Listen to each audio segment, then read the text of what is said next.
Hi అండి. నమస్తే. Welcome to Vishali wonder channel. ఈరోజు నేను క్విక్‌గా చేసుకునే ఒక లంచ్ బాక్స్ రెసిపీ చూపించబోతున్నానండి. టేస్టీగా, హెల్తీగా అలాగే క్విక్‌గా ఈ రెసిపీని ప్రిపేర్ చేసేసుకోవచ్చునండి. చిన్నవాళ్ళ నుంచి పెద్దవాళ్ళ వరకు చాలా ఇష్టపడి తింటారండి. అలాగే తక్కువ ఇంగ్రీడియెంట్స్‌లో సూపర్ టేస్టీగా ఈ రెసిపీని ప్రిపేర్ చేసేసుకోవచ్చునండి. మీరు ఫస్ట్ టైం నా వీడియో చూస్తున్నట్లయితే ఫస్ట్ అయితే సబ్స్క్రైబ్ చేసుకోండి, లైక్ చేయండి, షేర్ చేయండి, కమెంట్ చేయండి. అలాగే ఈ రెసిపీని ఎలా ప్రిపేర్ చేసేయాలో చూసేద్దాం పదండి. ముందుగా ఇలా తురిమిన క్యారెట్‌ని ఒక కప్పు తీసుకున్నానండి. అలాగే ఉడికించిన రైస్‌ని ఆయిల్ వేసి ఇలా కలిపి పెట్టుకున్నానండి.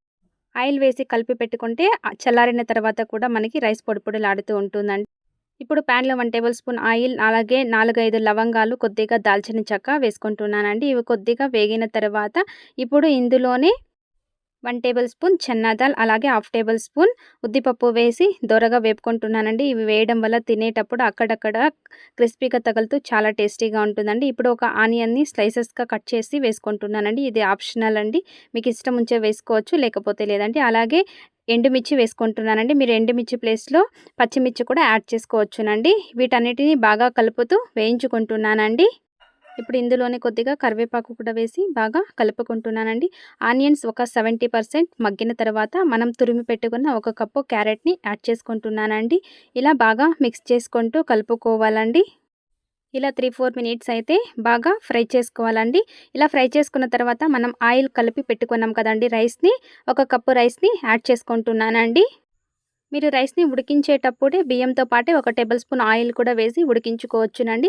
లేదంటే ఉడికించిన తర్వాత కూడా ఒక టేబుల్ స్పూన్ ఆయిల్ వేసి కలిపి పెట్టుకోవచ్చునండి. ఇప్పుడు టేస్ట్‌కు సరిపడా సాల్టు, సన్నగా తరిగిన కొత్తిమీర, 1 టేబుల్ స్పూన్ ధనియా పౌడర్ వేసి బాగా మిక్స్ చేసుకుంటున్నానండి. ధనియా పౌడర్ కూడా ఆప్షనల్ అండి. ఇలా బాగా మిక్స్ చేసుకున్న తరువాత చివరగా హాఫ్ లెమన్ జ్యూస్‌ని యాడ్ చేసుకుంటున్నానండి. ఇలా లెమన్ వేయడం వల్ల తినేటప్పుడు పుల్లగా, కమ్మగా చాలా టేస్టీగా ఉంటుందండి. హెల్త్‌కి కూడా చాలా మంచిది. చేసుకోవడం కూడా చాలా ఈజీ అండి.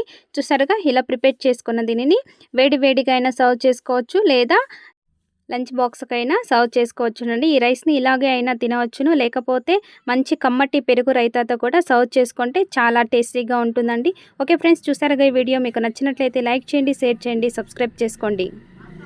మరిన్ని ఇలాంటి టేస్టీ రెసిపీస్ కోసం నా ఛానల్‌ని ఒకసారి విజిట్ చేయండి. ఈ వీడియో మీకు నచ్చినట్లయితే తప్పకుండా లైక్ చేయడం మర్చిపోకండి. Okay friends, thank you for watching. Take care. Bye.